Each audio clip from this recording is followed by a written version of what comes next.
So today on Vulnerable, I get the pleasure of speaking with Miss Holly Madison.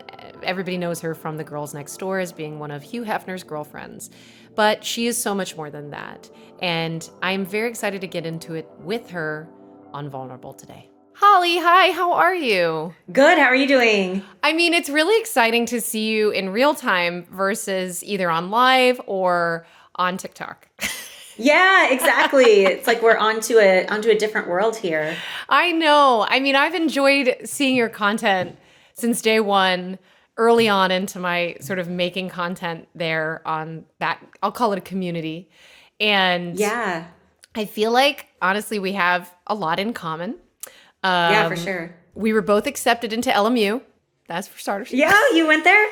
No, I really wanted to. I really wanted to. It's such a pretty campus. It's gorgeous. It's gorgeous. And I really, like, you don't understand. Like, I cried when my parents were like, you got into a school back east, like, consider that, we're back east, et cetera. And I did, and I don't really know, the roads that we go down, right? Yeah. And then I'm trying to think what else. We're both Disney adults. Absolutely. Yeah. Big part of my life. And I always enjoy seeing your content on the Disney stuff and like the ghost stuff. And like, you have such an amazing personality that I'm just happy to have you on today and get to chat with you. This is so cool. Thank you. Thanks. So do you. I'm happy to be here. Yay. So I think we should start out by celebrating the fact that you have a podcast that's out today.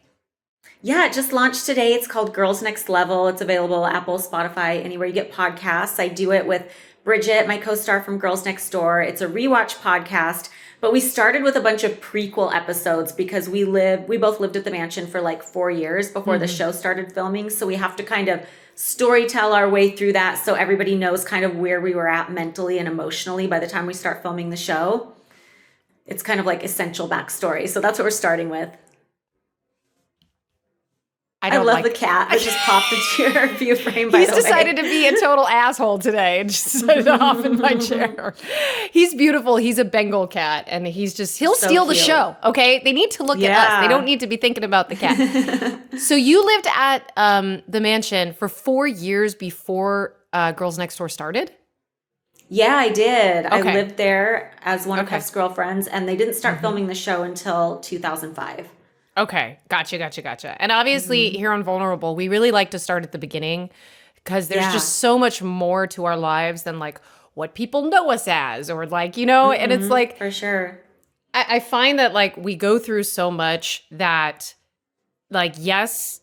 And I feel like maybe we're the same in that like our brand is like a part of who we've been in our life and we've accepted that.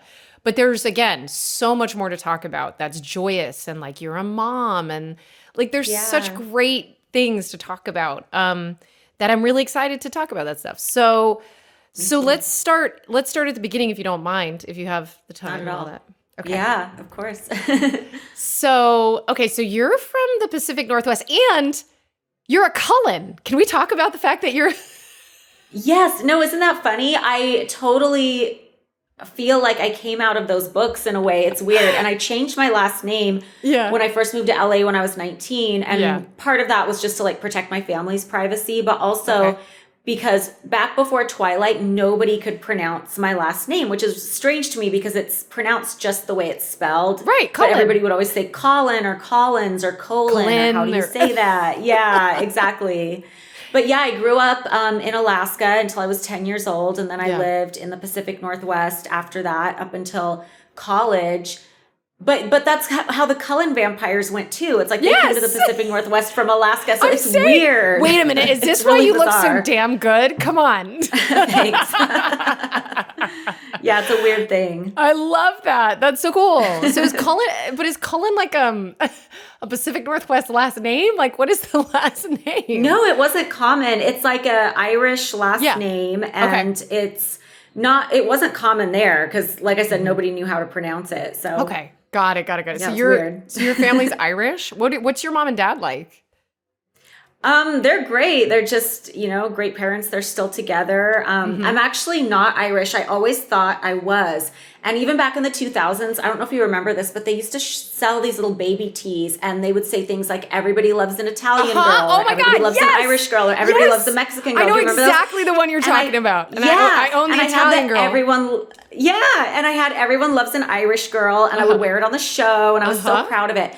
But then, it's the days of like DNA tests. So my dad takes the DNA test, and he would always joke that he thought his mom had an affair just because he didn't look like his siblings. Like, interesting. He was the only one with blonde hair and blue eyes. But then he took the DNA test right after that and finds out like where the name Cullen came from. Like, I'm not even technically related to, so I'm not Irish, but I thought I was. I will tell you, I had a similar situation recently that I will not go into detail with, but family members were produced out of thin air. Let's just put it that way. So yeah, I get that. Yeah, it's insane what people are finding out. It's crazy. I almost don't. It was not even me. It was somebody in my family that did that. So it's like, I don't know if I want to do that. Yeah. But yeah. So, okay. So, but your parents what were their backgrounds? Like, what did they do? What were their occupations? What brought you into, I know you have like a psychology and theater degree, but what was it like growing up in Alaska and all that stuff? Alaska was really isolated. We lived on Prince of Wales Island. And if you ever watch any of those like off the grid Alaska shows, like a lot of them are filmed in part on Prince of Wales Island. So I lived in a really, really small town when I was in elementary school. But even pre-elementary school, we would just live out in the middle of nowhere, like very off the grid with like very few neighbors. Okay. But it was an amazing way to grow up. I grew up in nature. I grew up using my imagination. I wasn't like on the video games all the time. So right. I really loved it, but it was also culture shock when I moved to Oregon because I felt like I couldn't relate to any of the other kids. Sure. And yeah, it's been like 10 years and you're out in the wilderness, like enjoying like the natural cycles of life. And then you go into Oregon, it's like the big city. Exactly. I'm like, what is volleyball? I don't know how to play it. And you're automatically like this weirdo outcast because you don't know what like the normal sports are. Things like that. Right. So did you feel kind of like a misfit for a while when you like at 10 years old, or how did you sort of like come back? I think I felt like a misfit my whole life. Like I still do. It's just like me a constant too. thing. But now I just identify with it.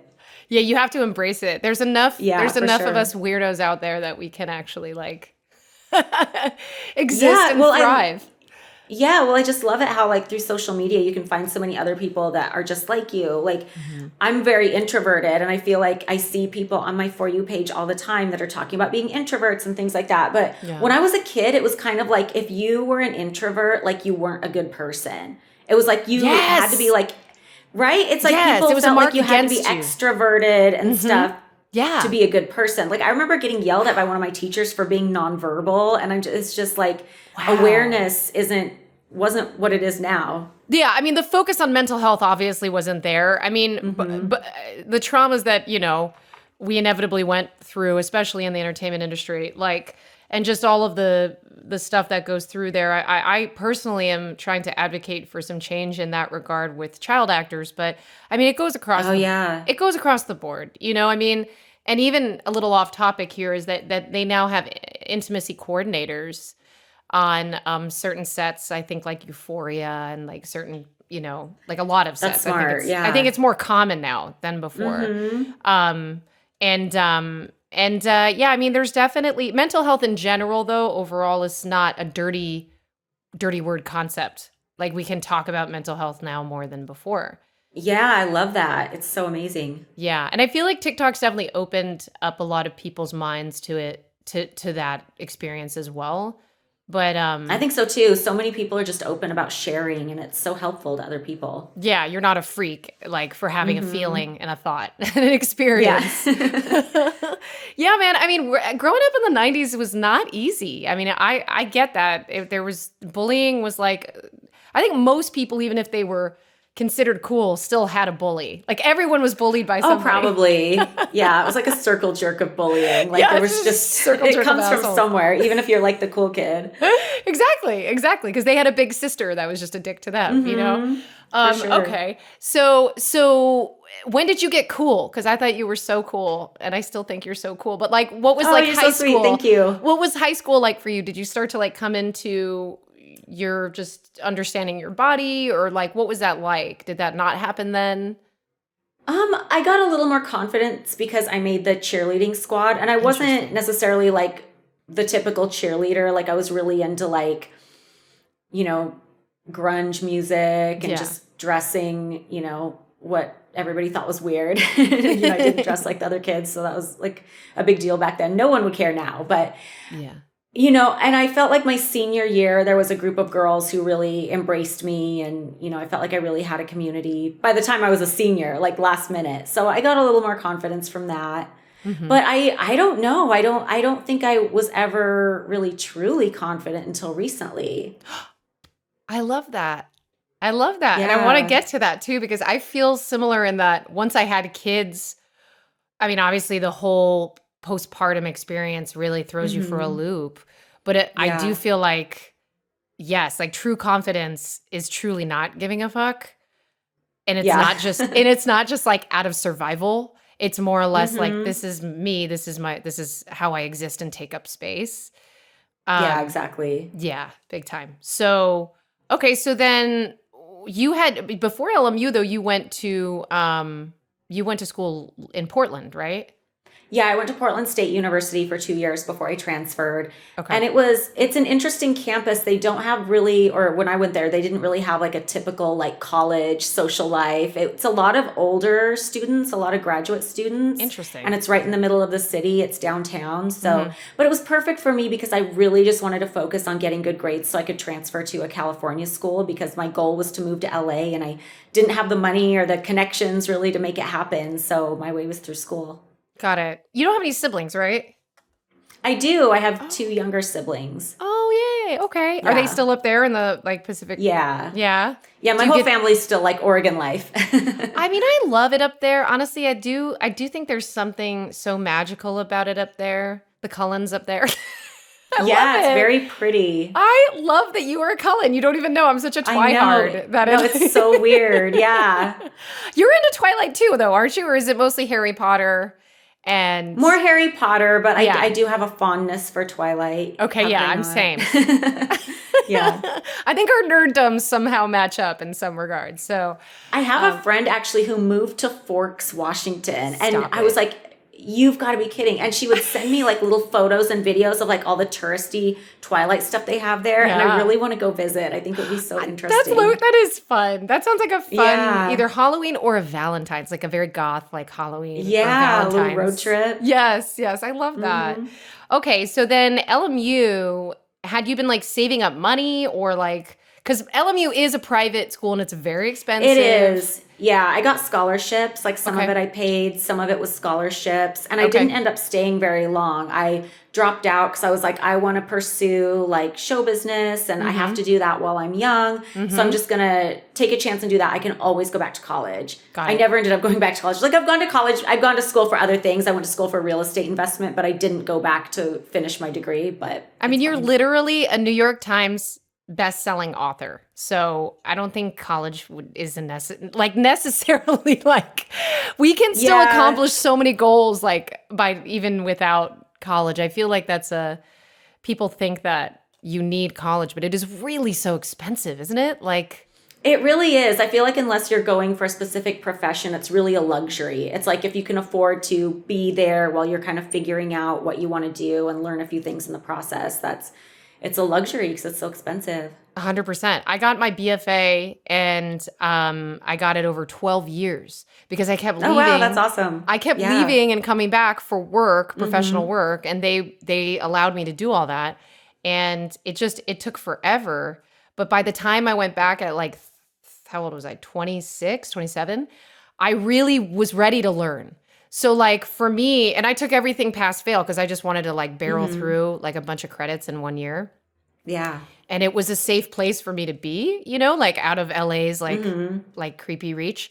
And so I Yeah, was, for sure. you know, like I was there and I was focused. And it's such a different experience though when you think of kids who are just going and trying to learn, you know, like the arts and stuff. So it's a big monetary commitment. So coming out of LMU though, that's when you started your relationship with the mansion, right? Yeah, I was invited to some parties and I started going to the Sunday pool parties. And Hmm. those are smaller parties, the Sunday ones. So I kind of started to feel a little bit like I was part of that community. Hmm. And then I ran into some trouble with my roommates and some financial issues, and I needed Hmm. a place to live. And Ah, Hef had a spot open for one of his girlfriends. So I'm like, well, maybe I should give this a try. interesting. And Okay, it so turned into 7 years. I I thought it would get be, yeah, I thought I'd be there for like a year max.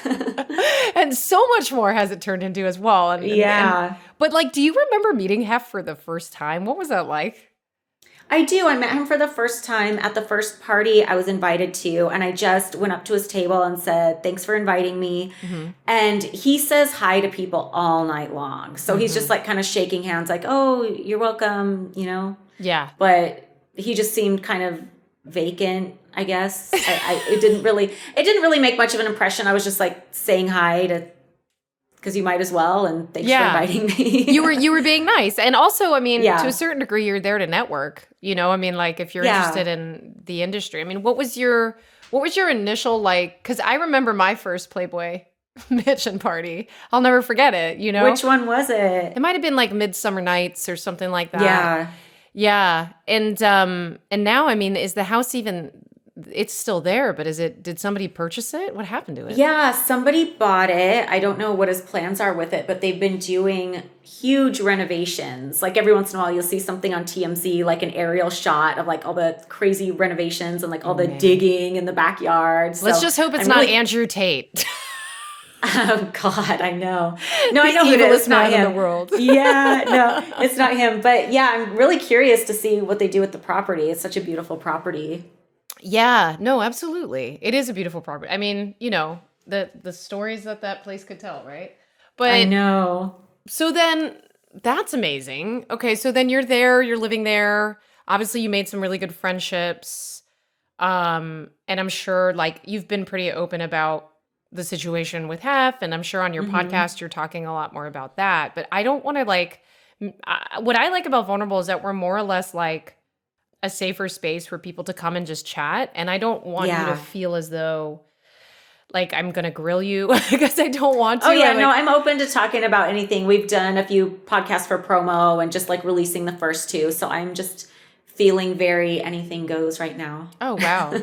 Um, well, I'm curious though, like, okay, so this is kind of a weird question, but Uh-huh. I feel like you are a feminist in a lot of ways, Yeah. and I feel like if we had gone back into the early 2000s and people would have asked us that, we would have been tasked with being like, no, no, we have to slut shame Holly Madison because of Yeah. what she does for a living and how she's choosing Hmm. to show her body off.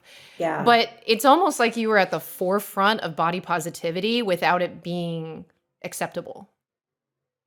Yeah, times were so different back then. It's interesting because throughout the years, going through different phases of my life, I notice what kinds of haters I have. Like I try to stay away from the hate, but it will find you on social media.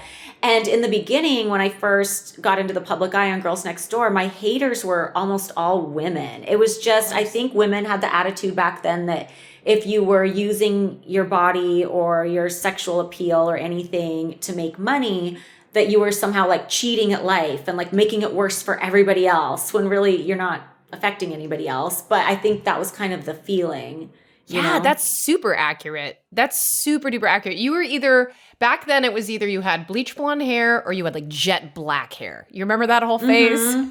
It It's like was the whole like like, MySpace aesthetic. It's like either you have the yeah. white hair or like the black emo hair. Yes. And like like suicide, what were they called? Suicide girls and like it was like they were Yeah. the anti-bunnies. Hmm. Yeah, I know. That's totally how the style was. So, I have a question for you then. Uh-huh. Would you consider the the work that you did, were you contracted for that or to be his girlfriend, or was that sort of something like, how did that work exactly? Oh, definitely not contracted. And the Okay. interesting thing about it is when I observed the situation just as like a party guest, I didn't really know a lot of the details. Like I figured he probably had sex with them, maybe, but kind of public perception, it kind of went both ways. It's like, Yeah, I remember. It was Bridget like, was talking about does it the he or other. doesn't he? Because he's been Yeah, it's like old Bridget was forever. talking. Yeah, like Bridget was talking about it the other day, how when she would do press back then, if she said, no, we don't have sex with him, people would say, no, there's no way you guys are living there and not blah, blah, blah. Yeah. And if she would say, yeah, we do have sex with him, they'd be like, no, no way. He's 75. There's no way he could keep up with all those girls. It's true. So you didn't really know, and you didn't really know how much of it was like a genuine relationship. I mean, even just as a party guest, I kind of saw a lot of turnover over like the year I was going to parties amongst his girlfriends. So I didn't think it was like ever a deep relationship, but I always thought he had respect for the women, just from based on what I was seeing as a guest. I always thought he had respect for the women and that they remained friends after they left. So I thought it was more of like a friends with benefits / publicity, because his thing back then was having 7 girlfriends. That was, he would always show up to events with like 7 women on his arm, and that was the thing. Right. So I can see how a lot of people would look at it and be like, oh, okay, well, that was a total publicity thing. You must have been paid. There must have been some kind of contract, but there wasn't. And not only that, but like you didn't truly know what you were getting into before you did, because no one would ever really explain the rules to you or how it went down. Like I moved into the mansion after like my first night out with them, and I would ask the girls like, oh, what's the schedule like? What do we do? And, they would tell you little bits and pieces here and there. But I think when people imagine my experience at the mansion, they picture that scene in the 50 Shades of Grey movie where she sits down at the boardroom table and she's given this contract on what she consents to and what she doesn't. And this is what's going to happen. And it's nothing like that at all. We didn't even have a contract to be on the TV show until our last season. Wow. So we went 4 seasons without even having a contract. We just signed like a basic release. Oh, a release? Oh no. That's Did you get paid for the appearances on the show? Not at first. The first set of episodes they ordered was 8 episodes for season 1. And after that was a hit, they added more. So it was like a total of 16, or I forget how many. Yeah. But for those first 8 episodes, we weren't paid. Wow. And considering the fact that we were the 3 main characters of the show, that's really weird. Like, don't get me wrong, I'm not delusional. I don't think I was some big star with bargaining power, but you want at least like the minimum industry standard. And instead, we were treated very much like children, kind of in the way like a YouTube family might put their kids on YouTube. Oh, it's no. Like, oh, you live here. It's that kind of a thing. You were just kind of expected to do it. Well, that's not true at all, because I'll tell you from the outsider's perspective is that was your show. You guys were the secret sauce of that entire show. You definitely deserve like retroactive like benefits from SAG in my opinion. But somebody mentioned to me too, like you were at the forefront of reality TV. You were in the beginning stages of, was Kardashians on the same time as you, or was it like still Paris Hilton and like that whole time frame? Kardashians and us overlapped by a few years, but kind of the big reality shows that came out before us were like contest shows like Survivor, or The Osbournes was really huge, and The Simple Life, and the Anna Nicole show, which was already done by the time we were on. But those were the only kinds of frames of reference I had. And I remember at the time being so nervous to do a reality show, because when I said I wanted to be in show business, I thought either like glamour modeling or acting. I never thought reality TV. So I was super scared to do it. And, back then another show that was out was like The Surreal Life. Do you remember that show? And they have they'd catch like Vern Troyer drunk and naked on a scooter, and he's peeing and then he's masturbating in the bed. It was that kind of stuff I was scared of. I'm like, these shows are like humiliation rituals. Like they're just trying to catch us doing the wrong thing. Yeah. So I was super scared and paranoid, and I can rewatch the show now and have like a lot of complaints about how I was portrayed. But back then, especially in the first season, I just kind of accepted it because I was scared it was going to be so much worse. I was just like, okay, as long as it's not super humiliating, I'm fine. And it's funny because from the outsider's perspective, and this is just in my opinion as a fan and supporter, I always thought you were the classy one who actually really liked Hef. Thanks. No, I did really like Hef. I definitely like cared for him. And I had his back 100% when I was with him. Yeah. Looking back, I see all kinds of things in the relationship I didn't see back then, but for sure I did at the time. Yeah. And so basically, through this process, and there's obviously so many details, so much experience after that many years living with a Mhm. person. I mean, it's basically like marriage. It's like kind of like sister wives, kind of. Yeah, that's what it reminds me of for sure. um and I'm sure with that there must come sort of a philosophy that sort of only exists within the house structure.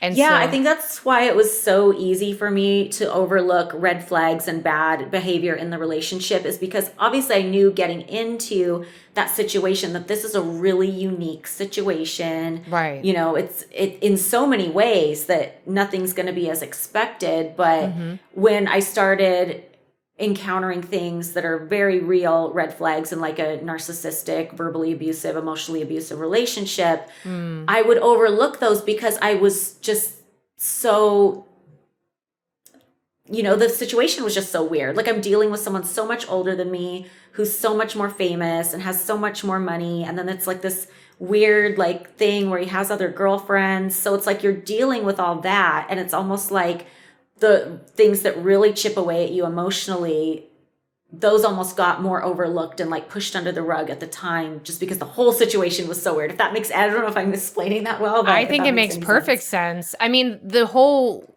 thing of him being famous and rich didn't really probably even matter to you. It mattered to everyone else, and probably was a more of a bargaining tactic to like control you guys or like, because what does that mean? It's I feel like this is so interesting because by the time of the show, like you three are the iconic that history will remember as his girlfriends, not the other Yeah. 7 rounds Thanks. of whoever was in and out. So Yeah, it's crazy. it is. I mean, and then what does that mean to you in terms of it being sort of a part of your legacy? Like, is it something you're proud of in looking back? Um, I'm proud of like what I learned from it, and I'm Mm-hmm. proud of the fact that I was able to have some good times amongst the bad times, and that I Mm-hmm. was able to turn it into positive things for myself afterward. Yeah. And I definitely, I never, as much as I might want to complain about certain things, like even when I was younger, like I knew I never wanted to have an ordinary life. Yeah. So at Well, least you I didn't. got that. I always wanted to like experience different things. As far as like it being a part of my legacy, like there's so many times since I left where I would go for a period of years where I refused to talk about it or Yeah. wouldn't reference it in any way because I really wanted to just get away from it and Sure. be known in some other way, but it was completely impossible for me to Mm-hmm. do. Like it didn't matter if I was out promoting my own TV show or if I was out promoting my own live show. It didn't matter what it was. The Mm-hmm. questions always come back to the Playboy stuff. So I eventually just gave up on that. And I'm just like, I might as well like lean into it and talk about my experience, especially if talking about relationship dynamics can be helpful Oh, to other totally. people. So now I really enjoy it. Not that it's not stressful or traumatic sometimes to go back to it. Sometimes it Yeah. is, but overall I enjoy it. Yeah. So that's really good. That you can still sort of derive enjoyment from that. I mean, I can understand that insofar that I was a child actor with Disney, and I Hmm. can't get away from the fact that people know me from when I was a teenager working with Disney. And Yeah, you'd so have to go into the witness protection program I have to to escape reconstruct my it. face, Yeah. and then they'd still hear my Change your name, voice, everything. and they'd Yeah. be like, "You're that cartoon character." So Hmm. it's just one of those things where you do end up being like, "Okay, I have to accept this. I have to accept this part of my life as, Yeah. and what can I do to make, the positive come out of it." So, and then in terms of your personal life, in terms of healing, Hmm. when you met your partner, I mean, what was that like finally finding somebody that you could actually have a life with? Well, after I left the mansion, I was single for a few years and then I Yeah. was married for 5 years. I have a Okay. boyfriend now that I've been with for 3 years. Okay.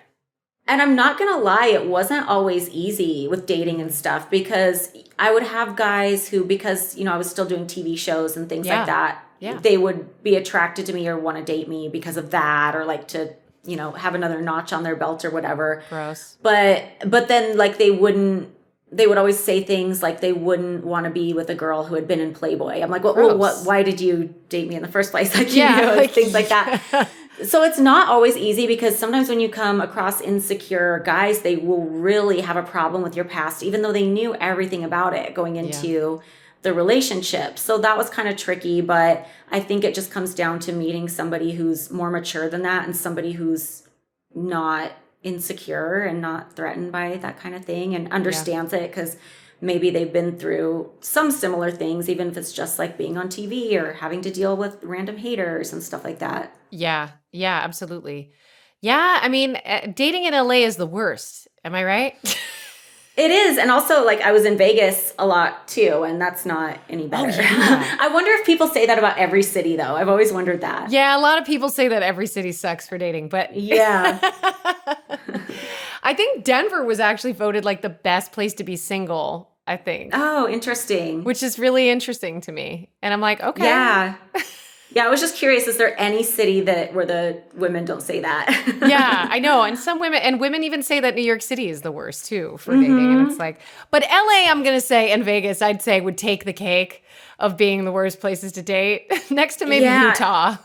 Yeah, LA is just crazy interesting. And then in Vegas, you just get a lot of nightlife people who just want to be, Yeah. messing in the around their whole scene. lives. Yeah. Well, there's probably a big swinger scene, I'm sure. And Yeah. that's going to be a different lifestyle. So can we talk about becoming a mom? Because that's really exciting. Yeah, no, it was my dream to have kids. It was one of the main reasons I ended up leaving the mansion. And it happened at just the right time. I really feel like my ex-husband and I met because we were meant to have those kids. And he's a great dad and they're amazing. And it's just like this dream part of my life that I have no complaints about. And it's like almost everything is so good and goes so smoothly. I don't even want to jinx it. That's amazing. And I'm really private with my kids. Like they're not, I don't show their faces on social media. I used to, like when they were babies, I would post pictures all the time. But once they got to the age where they're like in preschool and they're kind of like out in the world a little bit more, I'm like, I don't think I want anybody like being able to recognize them. There's just too many creeps out there. I feel you, man. Yeah. And I just want like, I originally, their own choice. I started to do that with my kids, and then I realized that exact thing, and they're in preschool now, and I'm like, no, this isn't their life. Like, this is my life, but I can't make this choice for them.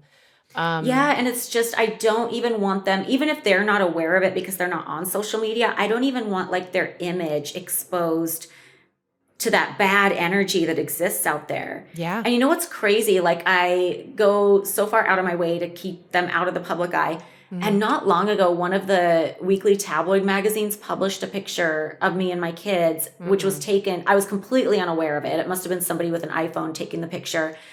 And it made me so mad because they got this picture when we were at a cemetery visiting their grandmother's grave. And I'm like, you guys have no fucking chill. No.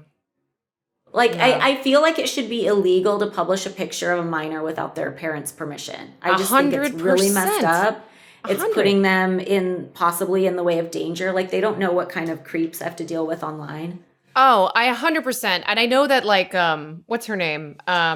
Jennifer Garner and like Blake Lively. They're all trying to do stuff that's gonna sort of make that illegal, that paparazzi can't take pictures of your kids. So yeah, I hope they do. That's really, I'm sorry that happened.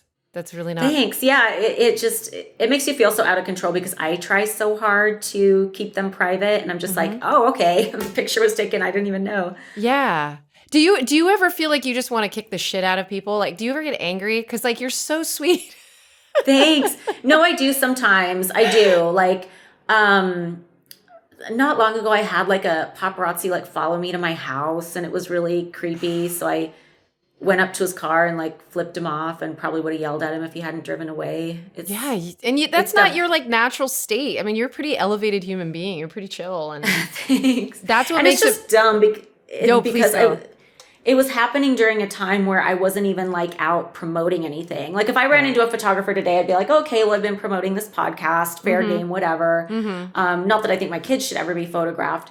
But this was happening like during the pandemic, and I like wasn't like relevant in any way or doing anything or like Yeah. promoting anything. I'm like, what are you guys doing? This Yeah. is Like, just why are weird. you chilling? Yeah. Because is that really Yeah. even a paparazzi? Or is it just like, you don't know if it's an Ugh, official extra person? creepy. Yeah. Yeah. But no, we'll knock on wood. And also, we're just going to say that you know how to judo chop somebody in the throat. And Yeah. don't take your chances with Holly if you're listening. Yeah.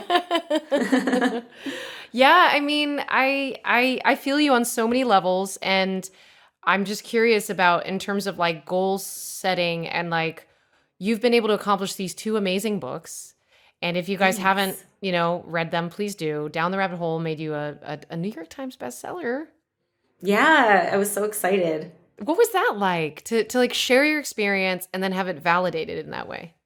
It was really amazing. I couldn't believe it because my goal was just to make the bestseller list. Like I never knew it would Yeah. be number one or that it would sit there for a while, you know? So that was Mm-hmm. so exciting and overwhelming.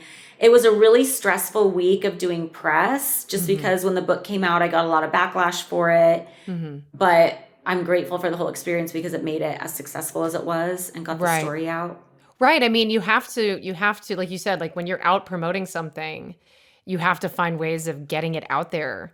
And Yeah, I'm absolutely. I'm currently trying to figure out a memoir like book proposal, Hmm. and I'm very scared of doing it. And it's like, it's like your life, it's your trauma, it's like Yeah. what you want to share with the world, but then you know that you Mhm. have to go into that and give your consent to promoting that trauma in some way. Yeah, and that can be really stressful, especially when it's like a week of like just press from dawn till dusk Yeah, and what like was you're it like in a to do different time X with zone. so and so? Yeah, it's Yeah, like, fuck, I exactly. don't And they're want. asking you just the craziest questions, like the ones you don't want to answer. Yeah, they It's a have to, lot. right? Like, it's just Hmm. so annoying. And I mean, even like, yeah, I mean, and certain ones, like when I Google your name or something, and like, I'm like, Google my guests before we come on to talk, just to make sure that there's Yeah. no like immediate headline that pops out that I need to make Hmm. sure and be aware of. But since you've been promoting, like New York Post comes up with something like Yeah. something in an orgy room or something. It's like, come Yeah, on, exactly. like get That's out always, of. yeah, that's always the hard thing about it is I don't mind sharing these stories. But I love it when people listen to the whole context, like when they listen to the whole podcast or read the whole book. It's always so embarrassing. And like you need the publicity to get people to the product anyway. But it's so frustrating when they'll take like a sentence and just make it the clickbait headline. And in that Yeah. context, it seems so gross. And it makes it sound like I just went to Times Square and started screaming about my sex life. Like that's what I always picture when I see like a headline like that. It's just out of context. It's so tacky, but Yeah, it doesn't feel good, I bet. I mean, yeah. so then I'll ask you sort of like a more direct question, Hmm. and we can cut this out, or if you don't feel like, just I'm curious. Do you feel like what you did at your time with the mansion and with Hef would be considered sex work? I think in some people's mind, in my mind, it wasn't because I Okay. liked him and I Ah, felt like I knew him and that was somebody that I had a lot of admiration for. okay. But it's also, I mean, it wasn't something I genuinely liked and that I was never into like group sex or I was never comfortable with that. Sure. And I was doing it for economic reasons because I didn't have anywhere to live. Okay. So I think I never felt like it was just because it went outside of my comfort zone in some ways, but not in others. Okay. But I was very aware that everyone else wanted to point the finger and categorize it as that. And I feel like sex Ah. workers shouldn't be judged, but the sad fact is they are, and they were judged even worse back then. So I was Mm-hmm. very, very aware that everybody really wanted to put me in that category and put me in a category in a negative way. That's So super I had to deal with, you know, that side of it. Yeah. How do you deal with haters? Because it seems like you're really good at dealing with them. So how do you deal with them? Just block them? Yeah, I mean, I definitely block them on my pages. I just have a Hmm. zero tolerance for even the tiniest thing. I Me just too. block and I Yeah. It's don't so go empowering. It's like, fuck Yeah, you, fuck you, fuck you. yeah. And I don't go searching for it. And Mm, I think that's just important. over the course of like 15 years of being in the public eye, I finally got to a point where I can just brush it off. But it wasn't always that way. Like I remember when Girls Next Door first came out, they used to have message boards on the E network webpage. Like, yeah. And they were so brutal. And I came across them at one point and they were so bad. This was when maybe like the third episode had aired and they were so bad I never went back, but it affected me, especially because back then internet hate was kind of new and you never really heard like celebrities talk about it before. So I didn't realize it happened to everybody. I thought it was just the three of us and it was just the worst feeling. Oh, that's horrible. Yeah. That is really bad. Yeah, I mean, it's interesting how like that exposure therapy almost by now it's like it's just everywhere and you just have to expect it. So then, question. So now I'm pretty sure you have an OnlyFans. Yeah. Okay, how does that work? Do you like it? Should I do it? I'm not like super enthused about it right now just because I've been really focused on the podcast, but I don't post nudes or anything. It's just like bikini and lingerie photos. You're just having fun. Yeah, but I'm really grateful I did it just because, you know, I'm 43 years old and it kind of gave me an excuse to take pictures that I think are sexy again and that make me feel good. And I'm glad that I'm doing that while I feel like I still can. I mean, you still can at any age, but I'm glad I'm doing it. You're a Cullen, okay? Now. You're going to be able to, you're going to age backwards. So I'm really grateful for the experience because of that. I feel like it's helped with my confidence a lot. And I have all these pictures that I love. I don't know how long I'll keep up with it just because I'm getting busy with other things. And I'm kind of like, okay, I've been doing this for 2 years now. I'm running out of photo shoot ideas. So we'll see. But let me ask you this. Is it as profitable as people say?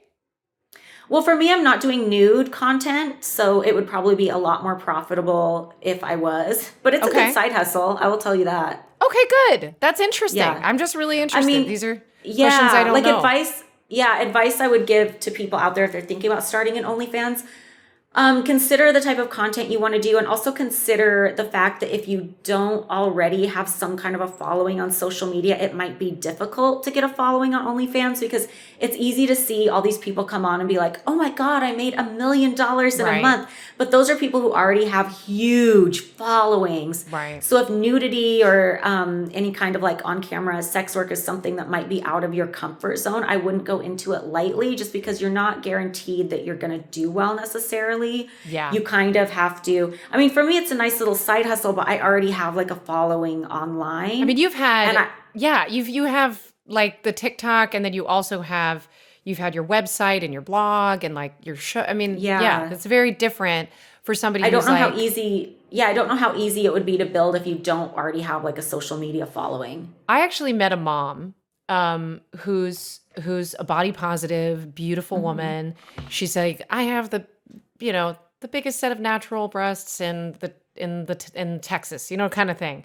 But I didn't know that. I met her at an event, and she, she was dressed, and we chatted about her cute shoes, and then she's like, oh hey, like here's my Instagram. I asked her, I was like, can I have your Instagram? Like, let's set up a play date or something.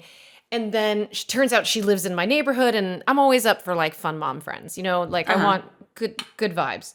And so I find out, I'm like, oh my, she has an OnlyFans. And she's like, this is like her whole thing. And I've been wanting to hang out with her and just support her because it's gotta be really hard to be like a mom and then to also have this side of you. I feel like that sometimes too, even with the pictures I take, that have to look kind of cute and fresh and young. And it's like, you have to live in these two worlds of femininity. Yeah, absolutely. And it's hard to find time sometimes to even put makeup on, depending on how old your kids are and how many kids you have. Yes, Holly, yes. I put makeup on to see you today. That's why I did Yeah, I mean, there were a couple years where I was looking pretty rough just because my kids were young and, they weren't ever at school during the day and things like that. Yes, 100%. How old are your kids now? Oh, wait, we shouldn't talk about them. We don't need to talk about them. It's okay. Oh, I don't mind about age because people could look that up, but they're 9 and 6. Yeah. Oh, okay, that's good. Oh, yeah. Okay, so I'm over here at 5 and 3. So I'm in oh, that's awesome. I'm in the weeds. Yeah, for sure. Especially with the 3-year-old.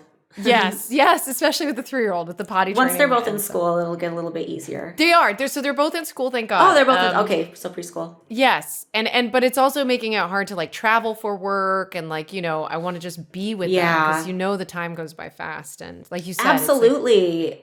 Absolutely. Like career-wise, I'm just kind of going with the flow right now because I'm divorced, so I have joint custody with my kids. But when I am with my kids, I want to be completely present. Totally. So because that time goes by. It does go by so fast, and anything I do would have to fit into that schedule. It has to be something I can do on my own time, etc. And that's why podcasts are amazing. Exactly, yeah. Can we please talk about the podcast then? So it's out now. Where can we find it? All that. It's on Apple, Spotify, anywhere you get podcasts. And so far, it seems like people are really liking it. We just dropped the first one. The day we're recording this podcast, I just dropped our podcast midnight last night. And the response has been really amazing and overwhelming so far. So I'm excited to see what happens for you in terms of the community of support that's going to back you this time around, because a lot of the people that may have had issues with it the first time around have probably shed those, and I think like you were always there for the right reasons, and that's going to come out now, and I will be listening to it. I'm really excited. Thanks. Just in general, like, and so we can find you there. Obviously you have an OF, as we call it. Or you have an amazing TikTok as well. That's super fun. And I love to get to know you there. Is there anywhere else? Is there Cameo? Is there like other stuff that we can find you on? I have a YouTube channel. It's just Holly Madison channel. So, and all my links are in my Instagram bio. So you can find me there at Holly Madison. There you go. Well, Holly, thank you very much for chatting today. I don't want to keep thank you you for so too much. Long. But honestly, I love you, and I'm I love a huge, you too. Thank you. Huge supporter. Thank you for coming on. And